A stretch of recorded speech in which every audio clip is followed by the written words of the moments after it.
সিরিয়ায় উত্তর পশ্চিম অঞ্চলে বিদ্রোহীদের নিয়ন্ত্রিত অঞ্চলে সিরিয়ায় ও রাশিয়ায় জঙ্গি বিমানের তীব্র বোমাবর্ষণে অন্তত 25 জন নিহত হয়েছে। সোমবার বিদ্রোহীদের উদ্ধারকারী পরিষেবা হোয়াইট হেলমেটস এ কথা জানিয়েছেন সিরিয়ায় সামরিক সূত্রগুলো। রয়টার্সকে জানান রোববার সিরিয়ায় উত্তরাঞ্চলীয় বিদ্রোহী অধিকৃত শহর ইদলিবে রাশিয়ায় ও সিরিয়ায় জঙ্গি বিমানগুলো আঘাত হেনেছে। সিরিয়ার প্রেসিডেন্ট বাশার আল আসাদ আলেপ্পো শহরে ঢুকে পড়া বিদ্রোহীদের গুড়িয়ে দেওয়ার প্রত্যয় জানানোর পর এসব বিমান হামলা চালানো হয়। সিরিয়ায় সেনাবাহিনী দাবি করেছে তারা সম্প্রতি বিদ্রোহীদের দখল করা বেশ কয়েকটি ছোট শহর পুনর্দখল করেছে। সিরিয়ায় পশ্চিমাঞ্চলে তুরস্কের সীমান্তের কাছে বিভিন্ন ছিটমহলে আশ্রয় নিয়েছেন বিদ্রোহী ও তাদের পরিবার পরিজন মিলে প্রায় 40 লাখ মানুষ। তারা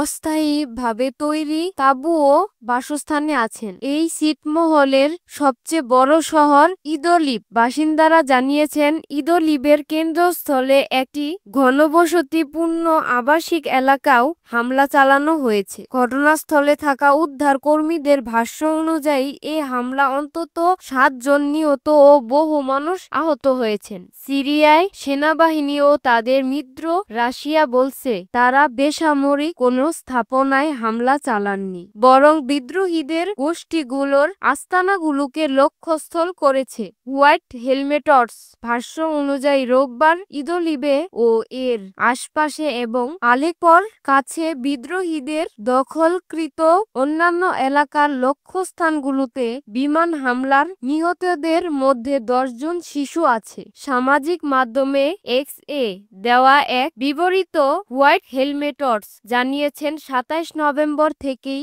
শুরু হওয়া সিরিয়ায় ও রাশিয়ার হামলার নিহতদের মধ্যে মোট সংখ্যা 56 জনে দাঁড়িয়েছেন। এর মধ্যে শিশু 20 জন।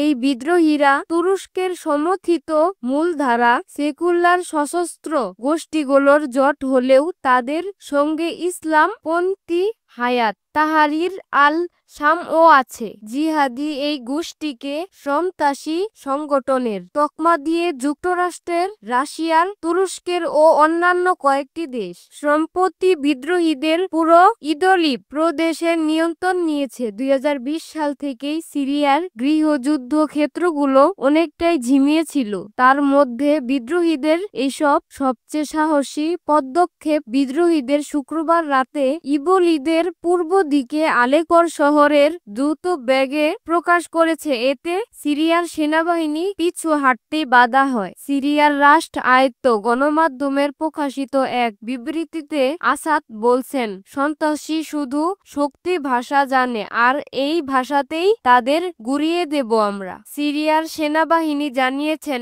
আলেপ্পোতে বিদ্রোহীদের সঙ্গে লড়াইয়ে তাদের বহু সেনা নিহত হয়েছেন। রাশিয়ার যুক্ত ব্লগাররা রোববার জানান বিদ্রোহীদের আলেপ্পোতে দ্রুত ঢুকে পড়ার পর সিরিয়ায় মোতায়েন রুশ বাহিনীদের দায়িত্বে থাকা জেনারেল সের্গেই কিসলকে বরখাস্ত করেছে মস্কো। তবে এই বিষয়টি রাশিয়ার প্রতিরক্ষা মন্ত্রণালয়ে ভাষ্য জানতে পারেনি রয়টার্স।